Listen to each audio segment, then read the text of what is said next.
Late na ako, late na. Dapat kanina pa. Ayan oh. Tibay. Ganda. Doon na lang ako sa ibabaw ran, sa may kubo.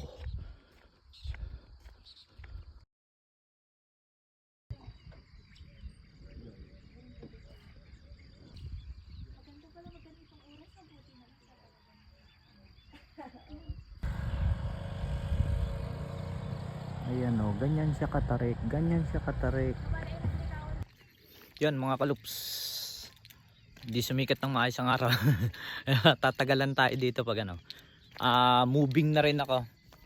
Bababa na ako at pupunta pa ako sa monasteryo.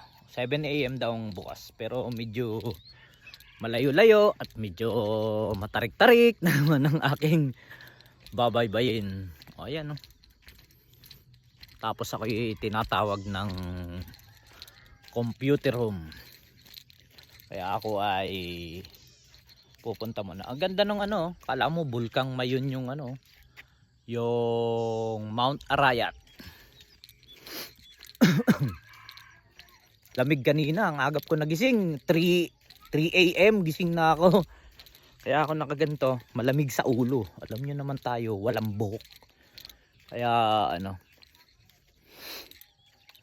almusal pala muna ako bago ako bumaba at hindi ko alam kung saan ang kainan dito. Ayun, pwede magtagal kaso uuwi na tayo, babalik na tayo sa Manila. Okay, morning ulit.